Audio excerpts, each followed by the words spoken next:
16e cours, donc sur les 5 ministères. Donc on est dans le ministère pastoral. Ministère pastoral, c'est un ministère qui est vraiment, je dirais, qui est une grande responsabilité, parce que Dieu nous donne des brebis pas sur un court terme. Vous voyez, l'évangéliste, il a un avantage, quelque part. Il vient, bon, c'est vrai que l'entourage, parfois, c'est toute une histoire, et des fois, autour des croisades, il y a beaucoup de trucs difficiles, mais il prêche l'évangile, il voit des gens être sauvés, il voit des gens être délivrés, il voit des miracles, des guérisons, il baptise les gens éventuellement, je vous le dis éventuellement, il les amène au baptême du Saint-Esprit éventuellement, et après il les donne aux pasteurs. Donc les problèmes des gens, après leur conversion, lui, il ne les connaît pas. Ce n'est pas son business. Son business, c'est d'amener les gens qui sont perdus dans le royaume de Dieu. Il pêche des grands poissons avec un grand filet, et il les ramène dans le royaume, et après il les livre au pasteur. Le pasteur, lui, par contre, il va prendre la suite. Et le pasteur, lui, il va avoir des relations à long terme. C'est pas 2 jours, il va être obligé de construire toute une vision, il va être obligé de développer une église locale avec des gens qui s'aiment. Il y a aussi des gens, comme le disait le bishop Doug Hayward Mills, et vous aurez aussi en tant que pasteur avoir affaire à des gens qui se haïssent et qui sont dans l'église. Donc c'est pas toujours facile dans les relations. Des fois il y a des histoires entre les chrétiens, il y a des histoires d'argent, il y a des histoires de machin, enfin il y a tout un tas d'histoires que même je ne nommerai pas ici, mais en tout cas, des fois c'est pas toujours facile. En tout cas, le pasteur a une très grande responsabilité, il doit s'occuper des brebis et c'est pas un jour, 2 jours, il doit dédier sa vie à l'église locale, en tout cas tant qu'il est pasteur d'une église locale.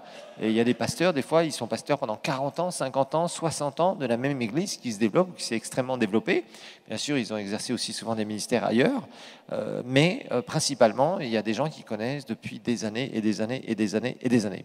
Alors, on a vu que la responsabilité du pasteur, c'était enseigner et nourrir les brebis, prendre soin des brebis, protéger les brebis, corriger les brebis. Et je vous ai dit, corriger n'est pas une mince affaire aujourd'hui, avec tout ce qu'on connaît, toutes les personnes qui peuvent très facilement s'écarter, en fait, je dirais, éviter en fait la discipline dans l'Église. Donc c'est vraiment pas évident. Il y a beaucoup de pasteurs aussi qui sont insécures, qui ont peur que des gens partent parce qu'ils refusent la discipline.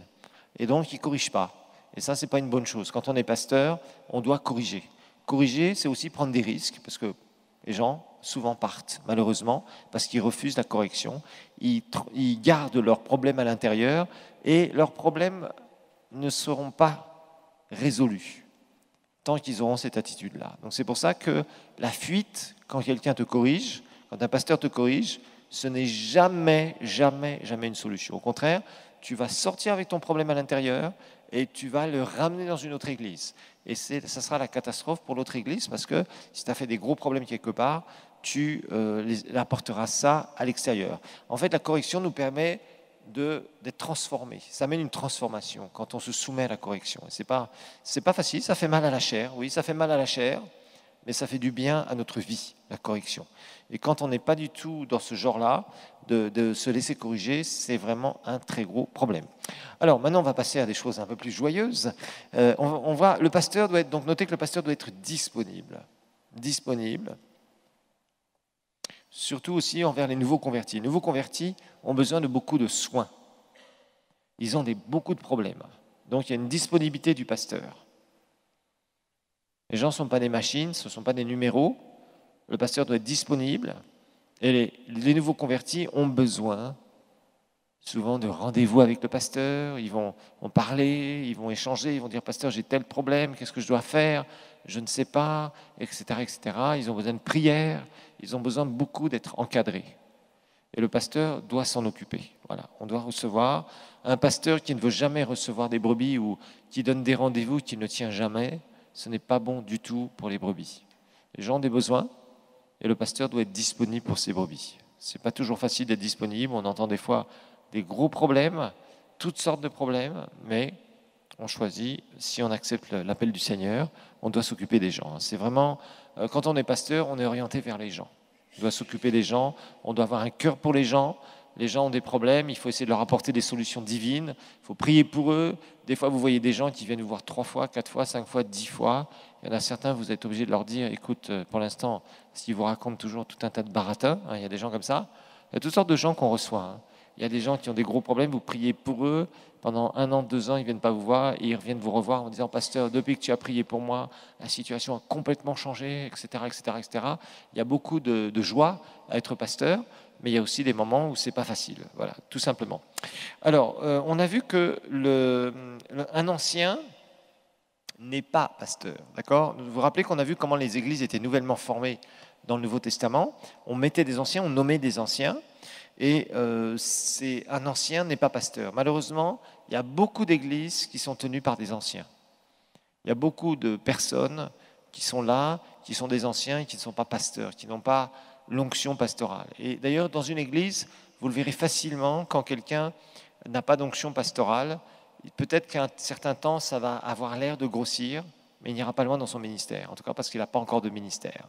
Donc c'est pour ça qu'un ancien doit toujours être sous l'autorité spirituelle d'un vrai pasteur. Parfois, on peut nommer des anciens qui peuvent s'occuper d'églises locales, mais ce n'est pas eux, le pasteur, ils seront extrêmement limités au bout d'un certain temps. Ça se sentira très fortement au niveau de l'église locale. Alors, on va voir maintenant une autre appellation du pasteur. C'est le mot évêque. Je vous en ai parlé. On va regarder dans Acte 20, verset 28. Acte 20, verset 28. On avait un peu commenté ce passage, on va y revenir dessus. Je crois que je vous avais dit d'ailleurs qu'on reviendrait dessus, si mes souvenirs sont bons. Rappelez-vous l'histoire. Cette histoire, on en avait déjà parlé précédemment dans les dangers. Quand on a commenté Éphésiens 4, 11, on avait parlé justement qu'on ne sera plus emporté à tout vent de doctrine. Et je vous ai commenté ce passage de Acte 20. Rappelez-vous qu'Acte 20, juste après Acte 19, Acte 19, on sait que c'est Paul qui va vivre pendant 3 ans et demi un réveil absolument extraordinaire dans l'ouest de la Turquie, en Asie mineure. Là, c'est vraiment extraordinaire ce qui se passe. Il se passe vraiment son ministère apostolique est vraiment à son apogée. C'est vraiment waouh. Il a un rayonnement incroyable. Il voit beaucoup de gens se donner au Seigneur. Il forme des serviteurs de Dieu. Il y a des signes, prodiges, miracles, guérisons. Il y a beaucoup de choses qui se produisent. Mais bien sûr, il y a la persécution aussi. Donc Paul est obligé de partir. Et dans Acte 20, il fait une grande réunion pastorale, une réunion de serviteurs de Dieu, de leaders d'église aussi, d'anciens aussi. Et dans Acte 20, verset 28, il va dire « Prenez donc garde à vous-même et à tout le troupeau au sein duquel le Saint-Esprit vous a établi évêque. » Regardez bien ce mot ici, évêque, parce que souvent ça nous fait penser à l'église traditionnelle qui nous parle des évêques. Pour faire paître, ce verbe paître, c'est paître un troupeau, ça s'applique toujours à un troupeau ici. L'église de Dieu, qu'il s'est acquise par son propre sang. Voilà. Verset 28, c'est tout à fait typique. Ce mot évêque se rapporte au ministère pastoral. Parce que quelqu'un qui fait paître un troupeau, c'est quoi? C'est un berger, bien évidemment. C'est un berger qui fait paître. Ce verbe-là est vraiment très fort.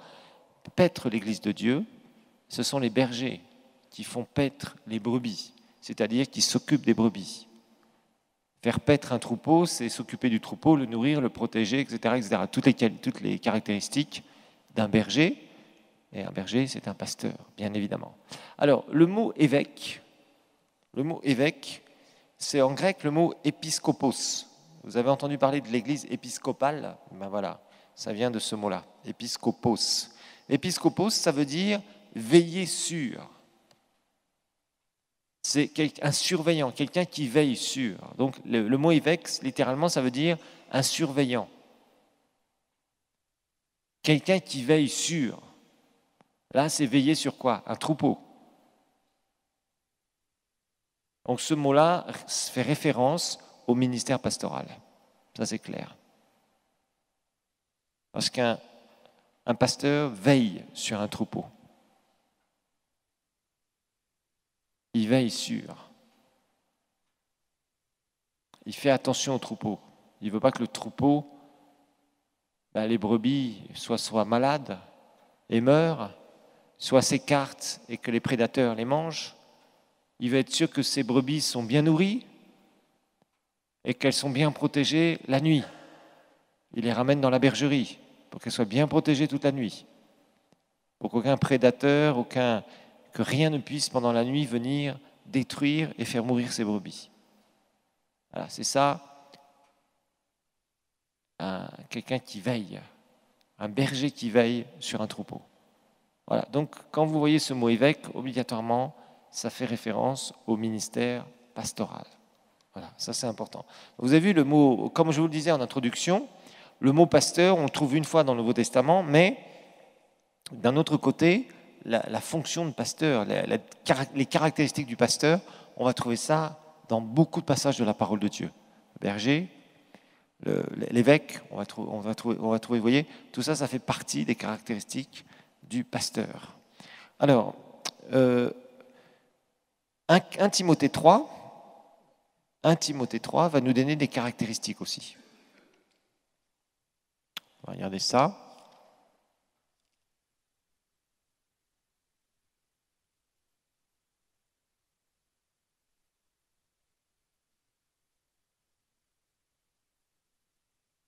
Verset 1.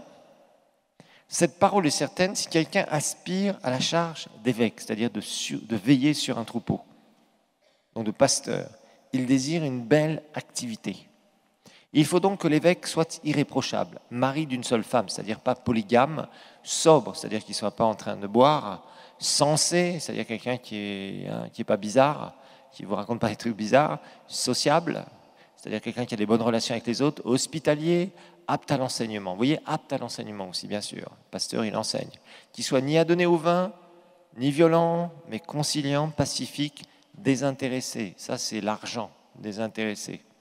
Qu'il dirige bien sa propre maison, qu'il tienne ses enfants dans la soumission avec une parfaite dignité. Car si quelqu'un ne sait pas diriger sa propre maison, comment prendra-t-il soin de l'Église de Dieu? Qu'il ne soit pas un nouveau converti, de peur qu'enflé d'orgueil, il ne tombe sous le jugement du diable. Il faut aussi qu'il reçoive un bon témoignage de ceux du dehors, afin de ne pas tomber dans le discrédit et les pièges du diable. Et après, il va dire les diacres pareillement. Il va parler des diacres ici, vous voyez, etc., etc., etc. Et des qualités des diacres. Donc ici, on parle du pasteur. Le pasteur, il doit avoir certaines qualités, des qualifications morales, spirituelles pour un pasteur. Ça c'est important. Parce qu'un pasteur va être soumis aux attaques du diable. Vous savez, les prédateurs, dans les troupeaux, ils peuvent s'attaquer facilement aux bergers. Si un prédateur arrive, par exemple un loup, un lion, un tigre, arrive à tuer un berger, les brebis, c'est fini, hein. C'est terminé. Pourquoi? Qui empêche les brebis d'être attaquées? C'est le berger. Qui amène les brebis à être nourries? C'est le berger. Qui protège les brebis? Qui les met dans un endroit sécurisé? C'est le berger. Si le berger est frappé, comme dit la Bible, les brebis s'égarent, les brebis s'en vont. Les brebis sont en danger, les brebis meurent. Donc souvent, l'ennemi va chercher à attaquer qui? Le berger. Donc le berger doit être protégé, doit faire attention. Alors, un pasteur, bien sûr, il doit être capable d'enseigner la parole. C'est-à-dire, c'est lui qui doit faire son église.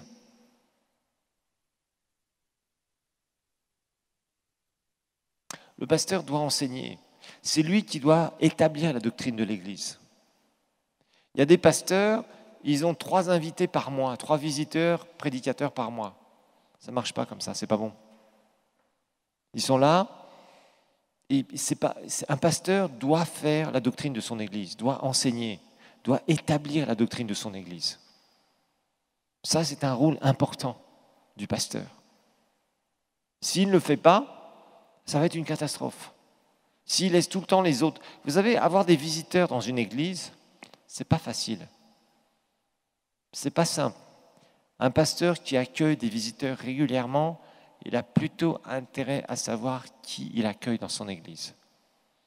Parce que je dois le dire, l'éthique dans le ministère, l'éthique, c'est la façon dont on se comporte par rapport à nos semblables. L'éthique du ministère, c'est la façon dont, quand tu es un ministère, je dirais, tu es invité par un autre ministère, tu ne peux pas te permettre de faire n'importe quoi. Et des fois, ça peut mettre ton église en danger. Tu viens, tu invites quelqu'un, un prédicateur de passage, et il commence à faire n'importe quoi. Par exemple, avec l'argent, ça c'est typique. Ou avec des fausses doctrines. Tu as prêché quelque chose contre la semaine d'avant, et il amène exactement le contraire. C'est dur à redresser après. Donc c'est important que les brebis soient enseignées régulièrement, et c'est le pasteur qui doit établir la doctrine. C'est très important ça, très très important. Le pasteur, c'est lui qui fait son église. Ça ne peut pas être d'autres serviteurs de Dieu qui viennent régulièrement pour faire l'église du pasteur. C'est vraiment, ça c'est quelque chose que je vois parfois chez certains serviteurs de Dieu qui essaient constamment d'avoir des visiteurs, et on voit que les brebis, au bout d'un moment, sont dans la confusion. Le pasteur doit être celui qui prêche, je dirais, 80 à 90% du temps. Ça, c'est un minimum. Et avoir des visiteurs à des moments particuliers. Mais j'ai vu des visiteurs ruiner, foutre en l'air des églises, diviser des églises. C'est triste à dire. Des gens mal intentionnés ou des gens qui détournent des brebis, des trucs, mais des fois on se dit, mais waouh! Et des gens, il y a eu des pasteurs qui ont été très amers, qui ont beaucoup regretté d'avoir certaines personnes dans leurs églises. Et quand vous avez un visiteur, par exemple, qui vient régulièrement, vous devez être sûr de qui il est. Parce qu'il y a vraiment des gens qui font des trucs bizarres. C'est triste à dire. Alors notez que le ministère de pasteur est un des ministères les plus importants et les plus répandus dans l'Église. Le ministère de pasteur est un des ministères les plus importants, si on peut mettre l'importance des ministères, et le plus répandu dans le corps de Christ, dans l'Église. Pourquoi? Parce que si les gens sont évangélisés et qu'il n'y a pas de pasteur, la plupart des gens vont retourner dans le monde.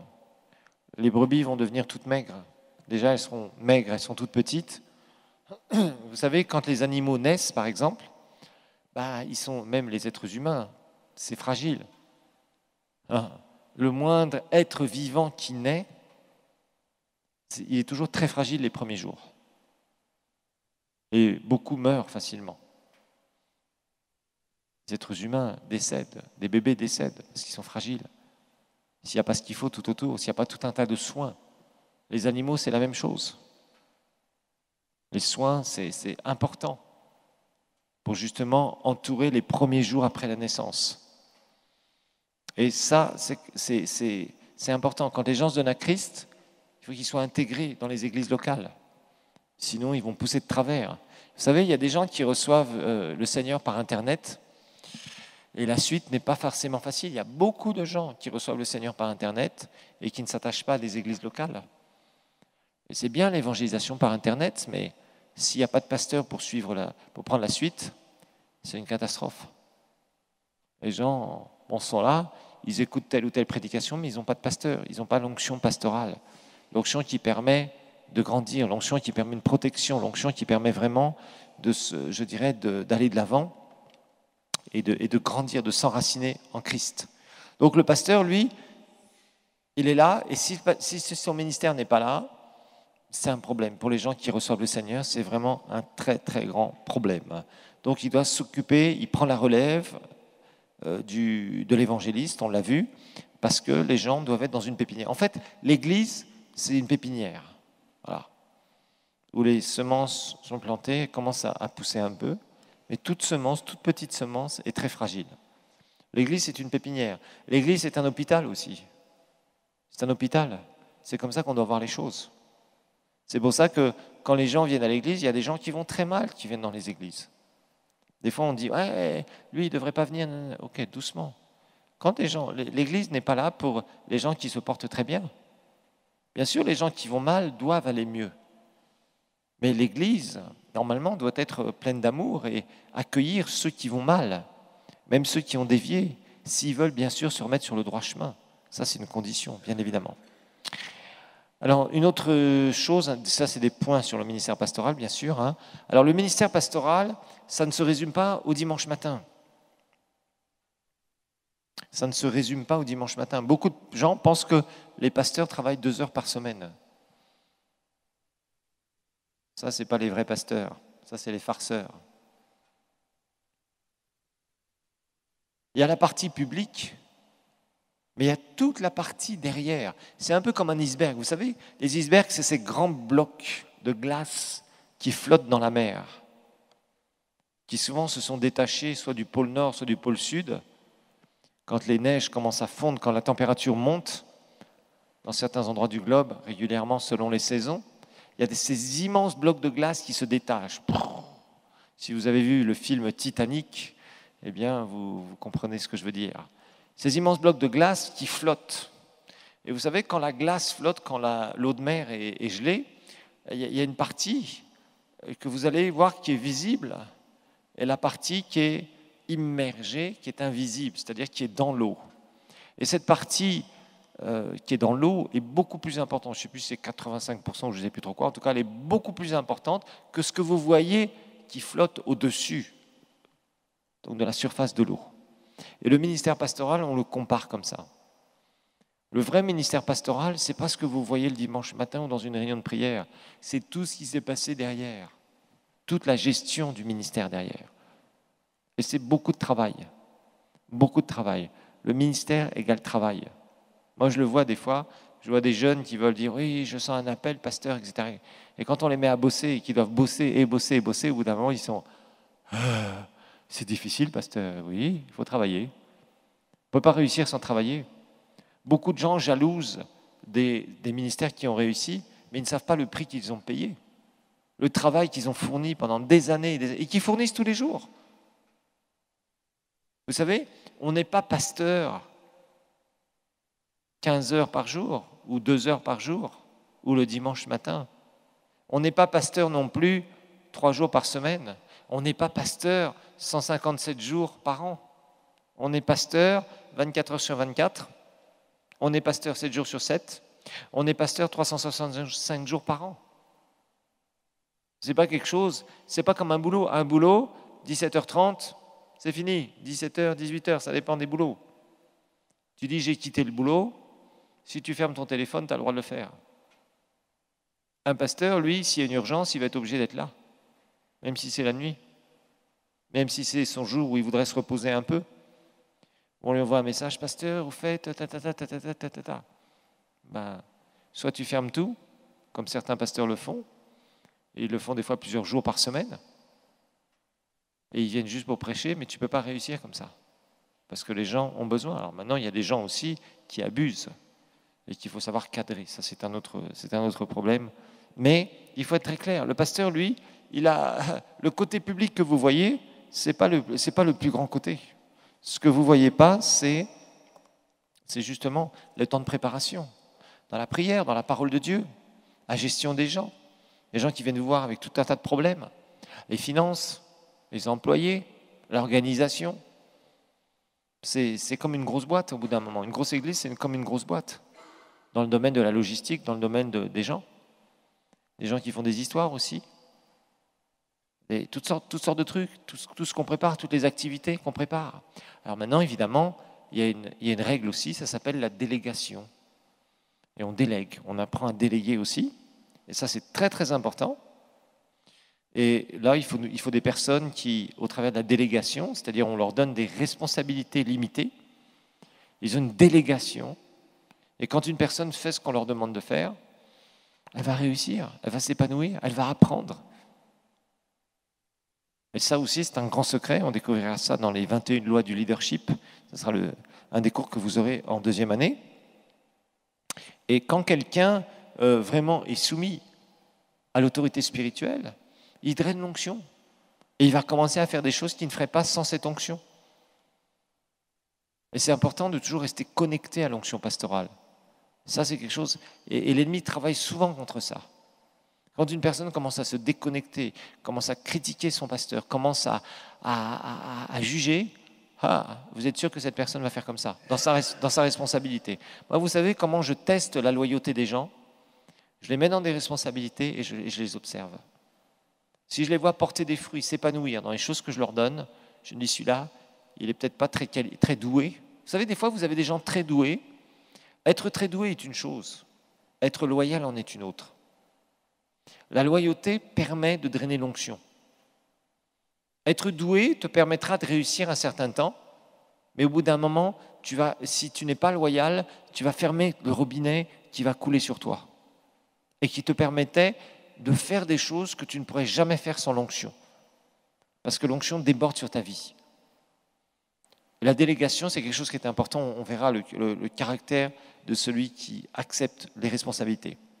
Alors, notez que le succès d'un pasteur,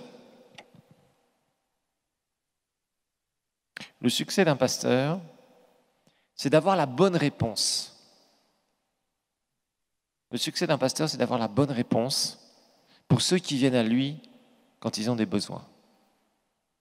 Le succès d'un pasteur est d'avoir la bonne réponse pour ceux qui viennent à lui quand ils viennent avec des besoins.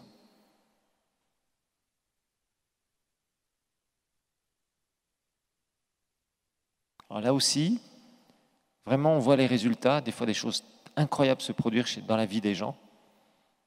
Il y a des fois, je suis étonné, moi. Il y a des gens qui viennent me voir des années plus tard, puis je leur dis, au fait, il y a 2 ou 3 ans, on avait prié pour telle et telle chose. Oui, pasteur. Ah, c'est fini, maintenant c'est super, toute la situation a complètement changé depuis que vous avez prié pour moi, depuis que j'ai suivi vos conseils, vraiment, le Seigneur m'a béni. Et tu dis, mais attends, ça fait 3 ans, tu ne pouvais pas venir un peu plus tôt, parce que je me posais toujours des questions. Il y a des gens, des fois, ils vous racontent des témoignages des années plus tard. Je dis, mais attends, mais moi je pensais que tu étais encore dans des histoires, dans des problèmes, je me posais des questions, je te priais encore pour toi, par exemple. Non. Quand vous avez un bon témoignage, vous venez voir le pasteur, vous dites, pasteur, tu as prié pour moi ou tu as eu ça. Et voilà, je veux simplement louer le Seigneur pour ça. Ça fait toujours chaud au cœur pour un pasteur. Il se dit, voilà, moi cette personne a été dans des problèmes, elle a écouté les conseils, on a prié ensemble et on a vu le résultat du Seigneur. Et on se réjouit. Un pasteur, le succès du pasteur, c'est de voir ses brebis réussir. Un pasteur doit être heureux de voir des brebis réussir. C'est ça le leadership. Le leadership, c'est aider les autres à réussir. C'est pas construire son empire. Si les gens sont en forme dans une église, sont super bien, spirituellement, relationnellement, financièrement, physiquement, dans tous les domaines, qui réussissent ce que le Seigneur leur demande de faire, ça veut dire que l'église est en train de réussir. Donc un pasteur, le souhait d'un vrai pasteur, c'est de voir des gens qui étaient complètement détruits par le péché, rentrer dans le royaume de Dieu, commencer à s'épanouir, à découvrir le royaume de Dieu, à utiliser les lois du royaume de Dieu et réussir, s'épanouir. Ça, c'est le succès d'un pasteur. Le succès d'un pasteur, c'est de voir vraiment des personnes être transformées et devenir des gens qui avancent tellement, grandir dans le Seigneur et réussir par rapport à leur destinée. C'est ça le succès d'un pasteur. Donc, avoir la bonne réponse, amener la bonne solution, Dieu nous oint pour ça. Vous savez, on peut enseigner la parole de Dieu, mais on ne peut pas forcer les gens à pratiquer la parole de Dieu. On a une onction pour enseigner la parole, mais on n'a pas d'onction pour forcer les gens à pratiquer la parole. Chacun est responsable de ce qu'il entend et comment il obéit. Par exemple, il y a des gens, ils vont chercher conseil auprès d'un pasteur. Alors ils écoutent le pasteur et ils disent « Ok, oui, mais ça en fait, c'est pas tout à fait ce que je voulais entendre moi. » Alors ils vont voir un autre pasteur pour chercher, il raconte le même truc et il dit « Je viens auprès de vous pour chercher des conseils. » Et il entend un autre truc, il dit « Bon, c'est mieux que le premier pasteur que j'ai vu, mais quand même, c'est pas tout à fait la réponse que j'attends. » Et après, ils vont voir un autre pasteur encore. Ces gens-là, vous savez, ils ne prospèrent jamais. Parce qu'en fait, ils cherchent une réponse qui va les arranger. Jusqu'à temps qu'ils trouvent la réponse qui les arrange. Quand ils ont trouvé la réponse qui les arrange, ça va. Ça, vous savez, ce n'est pas bien du tout. Vous savez que moi, personnellement, si quelqu'un vient me voir, toujours sur les fiches où je reçois des gens, je demande la personne est de quelle église. Il met toujours son église. Les secrétaires sont obligés de demander, vous êtes de quelle église. Si je sais que c'est une personne d'une autre église, il y a des gens que j'ai reçus et que je reçois 2 minutes. En général, je reçois des gens pendant 30 minutes. Des fois, c'est un peu plus long, des fois, c'est plus court. En général, je me donne 30 minutes. Si la personne commence à faire blablabla sur toute sa vie, au bout de 10 minutes, je dis, bon, vous êtes venu me voir pourquoi finalement? Parce que sinon, ils vous racontent toute leur vie, qu'un tel leur a téléphoné, qu'il n'était pas là. Après, ils ont pris le bus et ils se sont fait voler leur téléphone. Après, ils sont rentrés à la maison. Et en rentrant à la maison, ils avaient perdu la clé. On s'en fout. Bon, donc, vous voyez ce que je veux dire, quoi. On perd notre temps. Et on n'est pas là pour perdre notre temps. Et c'est important. Et il y a des gens, parfois, ils viennent me voir. Moi, ils sont d'une autre église. Ils veulent un conseil par rapport à un problème qu'ils ont. La première chose que je leur dis, je suis désolé, je ne suis pas votre pasteur. Bien sûr, vous dites ça poliment. Mais si vous avez un problème, par exemple, quelqu'un qui vient vous raconter qu'il a un problème de péché, comment est-ce que, si vous n'êtes pas son pasteur, vous pouvez recevoir cette personne? Non, il faut qu'il aille voir son autorité spirituelle. Pourquoi? Parce que son pasteur connaît cette brebis. C'est sa brebis. On ne peut pas recevoir une personne qui vous demande un conseil par rapport à un problème de péché ou un problème sur sa vie chrétienne ou par rapport à certaines doctrines qu'il a entendues de son Église. C'est très gênant, vous comprenez ce que je veux dire? Ça veut dire qu'on usurpe l'autorité de l'autre pasteur. Maintenant, des fois, il y a des gens qui viennent voir parce qu'ils voudraient savoir plus sur certains trucs de la vie chrétienne. Ça, j'ai pas de problème, il n'y a pas de souci.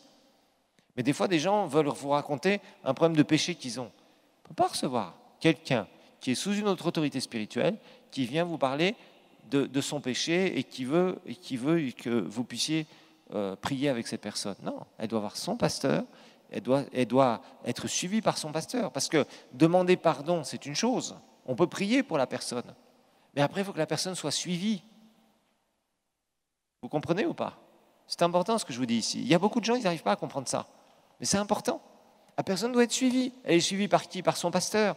Si elle a un problème de péché, qu'elle demande pardon, son pasteur doit être là pour la conseiller, pour l'encadrer et pour suivre cette personne, pour que cette personne puisse guérir de ce problème de péché une bonne fois pour toutes, que ce soit terminé dans sa vie.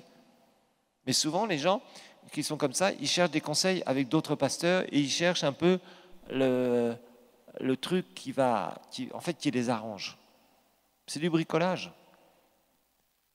Il y a beaucoup de pasteurs bricoleurs, mais j'en suis pas un. Et les pasteurs bricoleurs, en général, ça ne marche pas. Ils accueillent n'importe qui, n'importe comment, et ils se retrouvent quelque temps après avec les mêmes problèmes, des problèmes avec les gens. Ils n'ont pas compris. Il y a des lois spirituelles. Un pasteur, c'est un berger. Un pasteur, c'est un papa. Il a une famille. C'est sa famille. Il y a les enfants qui sont là, les enfants du Seigneur, dont on doit s'occuper. On ne peut pas... Si un enfant a fait des bêtises, qu'il est dans une autre famille, qui va-t-il voir? Son papa. C'est normal. Et c'est son papa qui va le conseiller, qui va l'aider à se remettre sur le droit chemin. Voyez? Donc il faut faire attention à ça parce que souvent, il y a des gens comme ça qui veulent dévier. Alors, une autre chose, c'est qu'un pasteur n'est pas un psychologue non plus.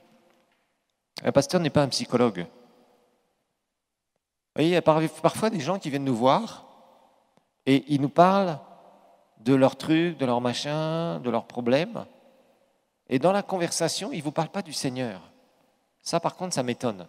Des fois, je vois des gens comme ça, ils vous racontent tout un tas d'histoires qu'ils ont eues dans la vie, etc., etc., etc. Ils disent qu'ils sont chrétiens. Vous leur demandez, vous avez reçu Jésus? Oui, j'ai reçu Jésus. Mais dans toute leur histoire, en fait, ils ont besoin de quelqu'un pour parler. Pour parler. Alors, des fois, ces personnes-là peuvent vous voir 2 fois, 3 fois, 4 fois, 10 fois, 50 fois. Et ils demandent rendez-vous des fois toutes les semaines. Un pasteur ne doit pas tomber dans le côté psychologique. Ça peut être très mauvais d'ailleurs, ça. Surtout si c'est quelqu'un du sexe opposé. Par exemple, moi, quand je reçois des gens, la porte de mon bureau est ouverte et les gens sont juste derrière la porte. Là. Mes canapés sont juste à côté. Et il y a des raisons à ça. Les gens peuvent tomber dans un sentimentalisme ou peuvent faire des histoires. On ne sait pas. On ne sait pas. Vous savez, des fois, il y a des gens, ils vous balancent des trucs, des fois des trucs trop intimes, etc. Si c'est une femme, que le pasteur c'est un homme, il est seul, il faut y aller doucement. Il y a des choses qui peuvent être partagées, mais jusqu'à une certaine limite, vous voyez. Et d'autre part, on n'est pas des psychologues. Il y a des gens parfois qui vont voir des pasteurs comme si c'était des psychologues. Il y a des gens qui ne veulent pas se convertir, des inconvertis qui viennent, vous leur dites, maintenant la solution c'est que vous donniez votre vie à Jésus. Les gens sont là, oui, mais ok, oui, je veux bien, mais on voit que ce n'est pas sincère. Ils cherchent une sorte de psychologue parmi le pasteur ou un petit coup de prière. Après tout, un petit coup de prière, ça peut faire du bien, non? Oui, non, c'est pas ça. Un petit coup de prière, ça ne fait pas du bien. S'il y a besoin de repentance, il faut qu'il y ait une vraie repentance. Il ne faut pas simplement que priez pour moi, je vais me sentir mieux. On n'est pas là pour soulager un peu la misère avec une petite prière. On n'est pas là pour donner un petit bonbon. Hein, un petit bonbon, un petit sandwich et bye bye, vous irez mieux.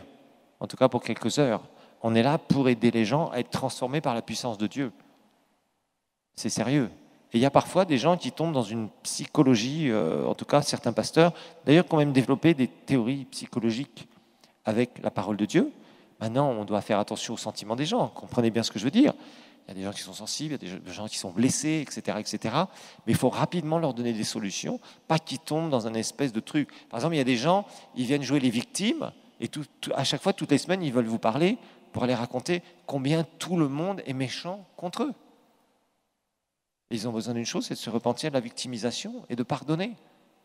Et s'ils ne veulent pas le faire, vous pourrez les recevoir 10 fois, 15 fois, 20 fois, ça ne donnera rien. Et ils font perdre du temps, ils empêchent peut-être d'autres personnes que vous voudriez recevoir et qui, eux, pourraient avancer. Et je ne dis pas ça pour être dur, on doit aimer les gens, mais on doit aussi savoir ce qu'on fait. Un pasteur n'est pas un psychologue. Et il y a des gens qui cherchent un peu le pasteur psychologue. Voilà. Il faut savoir qu'il y a une règle dans le pastorat. N'importe qui a les plus gros problèmes, s'il a une bonne attitude et qui veut s'en sortir, vous pouvez l'aider. Ça, c'est clair. N'importe qui, il peut avoir les problèmes les pires pour s'en sortir. Et ça, c'est super. Moi, attitude, plutôt que quelqu'un qui est là, qui ne peut pas se repentir. N'importe qui a les plus gros problèmes, s'il a une bonne attitude et qui veut s'en sortir, vous pouvez l'aider. Ça, c'est clair. N'importe qui, il peut avoir les problèmes les pires pour s'en sortir. Et ça, c'est super. Moi, attitude, plutôt que quelqu'un qui est là, qui ne peut pas se repentir. Et ça, il y en a beaucoup de gens comme ça. Moi, je n'ai pas de problème. Voir quelqu'un qui est complètement foutu, qui a pu être dans les pires trucs, si une personne a une bonne attitude, j'ai aucun problème. Là, je peux passer des heures avec cette personne pour l'aider. Par contre, si j'ai quelqu'un qui veut juste faire des choses de surface et ne pas changer dans son cœur, je ne peux rien pour cette personne. On ne peut pas aider quelqu'un qui ne veut pas être aidé. On peut aider quelqu'un, et Dieu, au travers de ça, la prière, bien sûr, et c'est la même chose, c'est le reflet du cœur du Seigneur. Et Jésus a toujours aidé et a fait les plus grands miracles pour les gens qui voulaient que ça se passe, qui étaient prêts à aller jusqu'au bout et avoir leur miracle. Les pharisiens, est-ce que Jésus a pu aider les pharisiens? Non. Parce que les pharisiens avaient une mauvaise attitude. Dieu ne peut pas aider des personnes qui n'ont pas une attitude de repentance ou de vraiment vouloir être aidés et vouloir changer. Quand les gens ont cette attitude-là, tout est possible pour le Seigneur. Il est capable de changer des vies en quelques mois, quelques années, les vies sont comme ça, restaurées, transformées. Et ça, c'est super. Ça, c'est la plus grande rémunération du pastorat, c'est de voir des vies bousillées, être complètement restaurées, des gens qui grandissent, qui des années plus tard sont des piliers dans l'Église. Ça, c'est génial. Il n'y a pas de plus grande rémunération que ça. Mais voir des gens qui essaient de vous tromper, des gens qui vous mentent, des gens qui vous racontent tout un tas d'histoires pour soutirer de l'argent. Tout ça, on a affaire à ça en tant que pasteur. Toutes sortes de personnes, des hypocrites, des gens qui ne veulent pas changer, etc., etc. Non. Les gens qui veulent vraiment avancer, ça c'est super. Et il y a quelque chose que le pasteur doit développer, c'est le discernement. Le discernement pour voir si une personne est sincère ou pas. Parce que vous savez, il y a des gens, ils peuvent même vous faire beaucoup de cinéma, pleurer. Moi, j'ai vu des gens mentir et pleurer. Pleurer pendant une demi-heure et sortir tous les mouchoirs. Pasteur. On faisait une enquête sur eux, ils avaient raconté du baratin, du mensonge de A jusqu'à Z. Il y en a, ils ont fait des écoles de théâtre ou de cinéma. Ce sont des bons acteurs. Sauf qu'il y a une chose qu'ils ne savent pas, c'est qu'on a l'Esprit de Dieu en nous. Et ça, le pasteur doit développer justement cette sensibilité. Et être clair. Et être clair, je vous assure, des fois, il y a des gens qui vous font un cinéma. On se croirait dans un film. Voilà. Donc, il faut vraiment faire ça. Alors, une chose aussi, c'est qu'un pasteur doit donner plusieurs chances à une personne. Ça, il faut être très patient quand on est pasteur. Parce qu'il y a des gens, vous savez, parfois, ils font des choses, ou même des choses contre vous, et vous devez être patient. Vous devez être patient. Dieu est patient avec nous. Merci Seigneur parce que tu es patient avec nous. Parce que s'il n'avait pas été patient avec nous, je pense qu'il il y a bon nombre d'entre nous qui seraient déjà morts depuis très longtemps. Dieu est patient, il est amour, mais aussi Dieu, au bout d'un moment, c'est dire ça suffit. Ça suffit. Et un pasteur, ça doit être le reflet du cœur de Dieu dans ce domaine-là. Moi, je n'ai pas de problème avec des gens qui peuvent faire des fautes. J'ai aucun problème avec ça. Nous sommes tous humains. Personne ne peut dire j'ai fait un parcours parfait dans le Seigneur. Personne. Il n'y a que Jésus qui a fait un parcours parfait. Par contre, des gens qui font ça avec un mauvais cœur, et au bout d'un moment, ça se discerne. Vous savez, les gens peuvent essayer de vous tromper. Vous devez croire le meilleur des gens. En tant que pasteur, vous devez toujours croire le meilleur des gens. Moi, je sais que souvent, on me reproche ça. « Ouais, pasteur, tu vois pas, lui, il veut faire ça. » Et ok, c'est bon, on va voir. Le temps révèle les cœurs. Mais on ne peut pas soupçonner les gens. Un pasteur qui commence à soupçonner tout le monde, il va devenir fou. Parce qu'il va se retrouver avec tout un tas d'histoires, il va se tromper, c'est obligatoire. Il y a des gens qui ont un bon cœur, il y a des gens aussi qui sont charnels. Des gens qui sont charnels, et au bout de quelques années, ils se stabilisent bien dans le Seigneur. Il y a des gens aussi qui parfois vous trahissent, mais il y a la façon de trahir et façon de trahir. Il y a des gens parfois qui peuvent trahir quelque part, mais d'un seul coup, ils réalisent combien ils ont fait du mal, ils demandent sincèrement pardon et vous les restaurez. Il y a d'autres gens qui peuvent vous trahir, mais eux, ils le font vraiment avec un très mauvais cœur. Alors là, c'est la catastrophe pour ces gens-là. C'est la catastrophe. Là, ils sont éjectés très loin. Mais c'est pour ça qu'un pasteur doit vraiment, vraiment, vraiment faire attention. Et des fois, même des gens mettent des gens à la porte de l'église. Vous savez, ça ne fait jamais plaisir à un pasteur d'être obligé de chasser une personne. De dire, tu n'es plus de la famille d'ici. Mais ça arrive parfois. Et parfois, il faut le faire. Ce n'est pas simple. C'est biblique. Livré à Satan. Vous connaissez cette expression? On l'a étudiée, je crois. Livré à Satan. C'est-à-dire mettre quelqu'un dehors de l'église locale. Parce qu'il met du désordre. Une personne qui met du désordre doit être chassée, si elle ne veut pas se repentir. Alors, une autre chose aussi, c'est qu'un pasteur doit être sensible au Saint-Esprit. Ça, c'est très important aussi. Très, très important.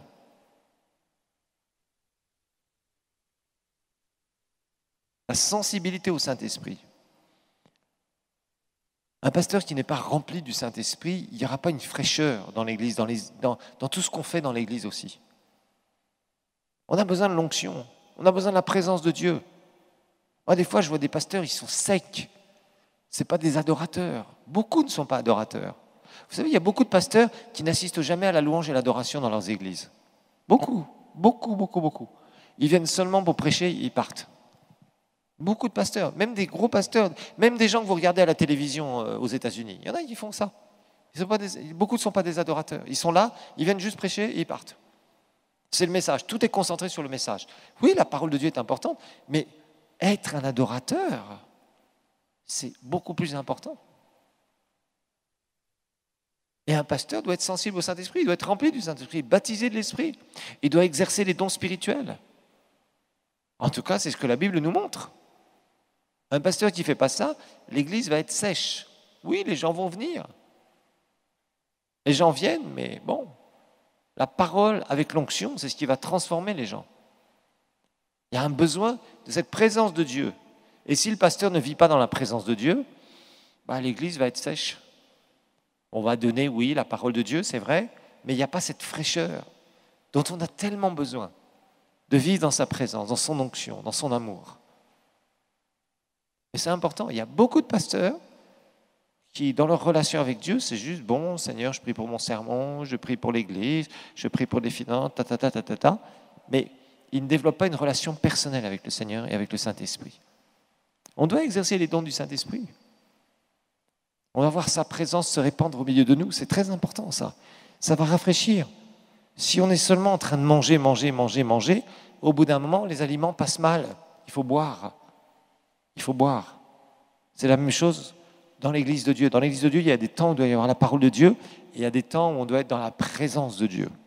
Et ça, le pasteur, c'est très important. Un pasteur qui n'est pas ouvert à l'Esprit de Dieu, l'Église ne sera pas ouverte à l'Esprit de Dieu. Un pasteur qui est ouvert à l'Esprit de Dieu, il va y avoir une fraîcheur dans l'Église régulièrement. Il va y avoir des choses qui vont se produire, des vies transformées, des gens touchés par le Seigneur, et ça c'est important.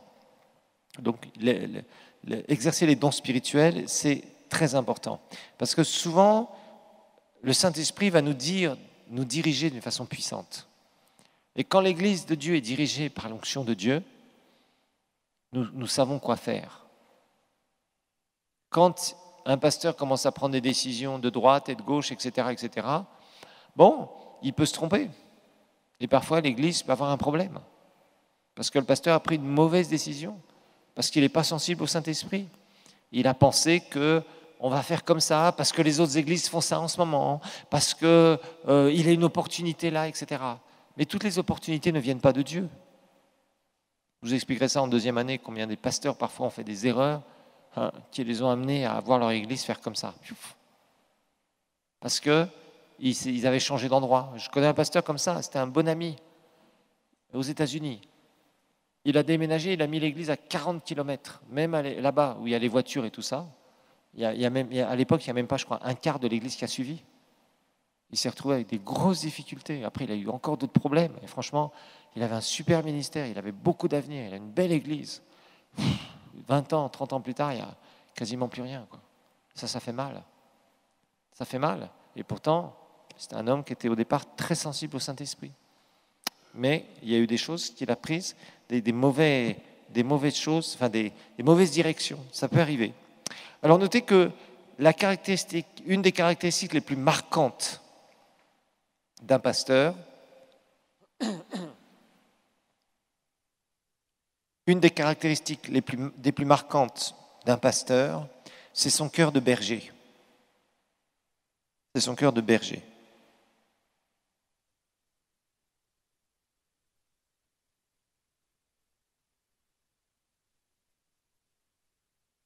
C'est son cœur de berger. En fait, c'est le cœur qu'il a pour les gens, pour les autres.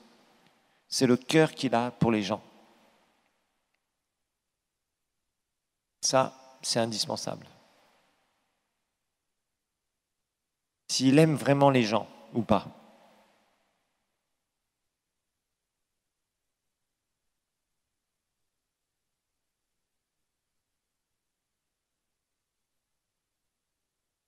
Savoir si ces brebis sont en bonne santé, si elles sont bien nourries, si elles vont bien.